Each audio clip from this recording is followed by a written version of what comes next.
Yeah, time now to speak to talkSPORT's chief football correspondent. No one else but the chief football correspondent, Alex Crook, to discuss Arsenal's summer transfer plans as the Gunners look to build their Champions League squad for next season. Crookie, good afternoon.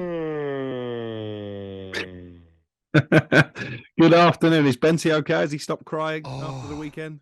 Yeah, Crookie, I'm all right, mate. These things happen. He's do you know what I not. mean? Listen, Hey, you can hear Crookie. These things happen. Yeah, they do. They do. It's the hope that kills you. They gave you a lot of hope this season. Oh, didn't they half? Did you text him after the Brighton game? He didn't. He didn't. Oh, that's nice. Do you know what? I didn't have the heart, actually. I didn't have the heart. Or the battery. Yeah, you ran out of battery on your phone, yeah? Yeah, the signal was dead. Yeah. Right, listen, let's we've got you on to talk about Arsenal now. They've been heavily linked with Declan Rice, as a few other clubs have as well. Let me ask you this. Where do you think Declan's preferred choice of club is? And there's going to be an amount of money that, if another club, i.e. Chelsea, who've got copious amounts of money, come in, they could blow Arsenal out the water. So what do you think will happen with Declan Rice? Where will his next club be? Will it be Arsenal? Well, it's a really interesting question when it comes to his preferred destination, because we covered this story on the talkSPORT transfer notebook on the talkSPORT website probably a good 7 or 8 weeks ago now. His preferred destination, as I understand it, has always been Arsenal.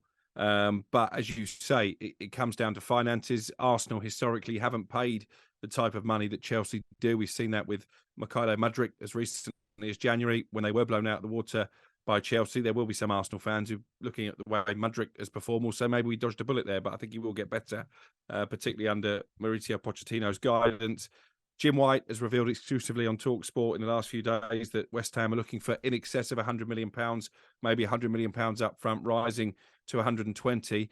That is more than Arsenal usually pays. I think it is going to be a real test for them, but the vibes that we're getting are that they are going to go big this summer, not just for Declan Rice, but also for Moises Caicedo as well at Brighton, who we know is a player of long-standing interest, and that Brighton maybe are expecting offers to come in for this summer. So I think it's going to be really interesting because they've got this close to Manchester City, but it's so close but so far. It's pretty clear there's still a sizable gap in quality between the two teams. If Arsenal really want to kick on and challenge for the Premier League title and go deep into the Champions League, I think they are going to have to invest this summer. No question about that. Crookie, what about going the other way, potentially leaving Arsenal? Granit Xhaka. Again, we broke this on Friday night. He is probably expecting now, I think, to leave Arsenal, which will be more devastating for Arsenal fans this summer than it would have been a year ago, because I think he's just about the most improved player in the Premier League, Granit Xhaka. You look at the goals that he scored, you look at the assists that he's got, you look at the way that he's driven that Arsenal team on at times. This is a very different Granit Xhaka to the one that we've seen previously, the one that was jeered off and was stripped of the captain's armband. So I think Arsenal fans genuinely, Benty, you can tell us, will be gutted to see him go. He's only got a year left on his contract. Arsenal not willing to let that contract run down. We know there's interest from Bayer Leverkusen in Germany. One thing that has been suggested when it comes to Granit Xhaka is that his wife is a bit of a driving force, that she wants to leave London.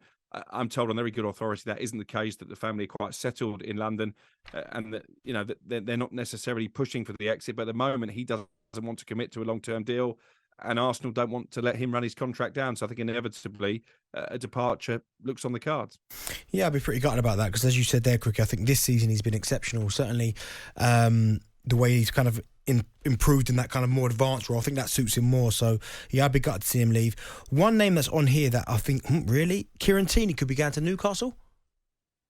Well, there's definite interest, but I think it's interest that comes with risk attached, because what we know about Tierney is he's a very good footballer, although he's not played much for Arsenal this season, but he does have a history of injuries. And I think for the type of money that Arsenal are talking about, and I'm not sure that Newcastle are going to spend the type of sums that maybe we expect them to this summer, is it too big a risk to sign a player like Kieran Tierney and spend a lot of your budget on that one signing that you know is going to miss a lot of games through injury? I think what's clear now is that Tierney isn't the first choice left back at Arsenal when Zinchenko's fit.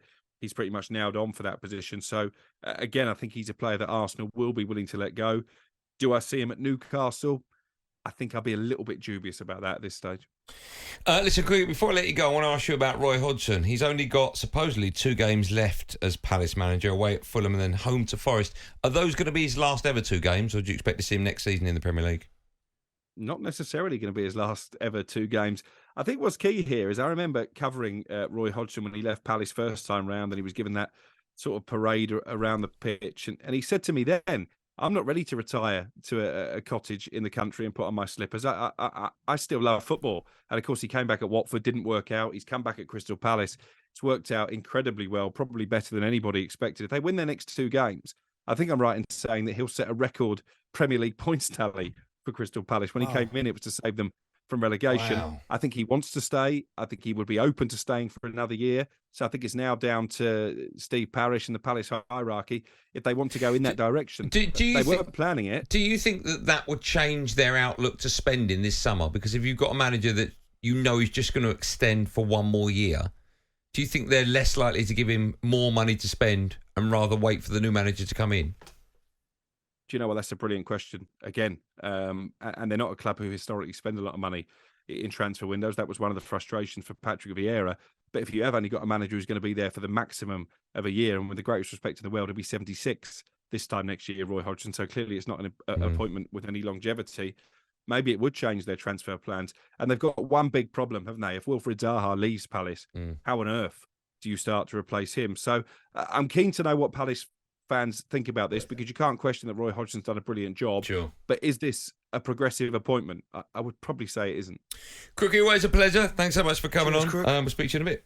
Cheers, guys. There you go. That's wonderful. Alex Crook, talkSPORT's chief football correspondent. talkSPORT Drive with Andy Goldstein. Monday to Friday afternoon from 4 on AM, on DAB, via the talkSPORT app and on your smart speaker. talkSPORT.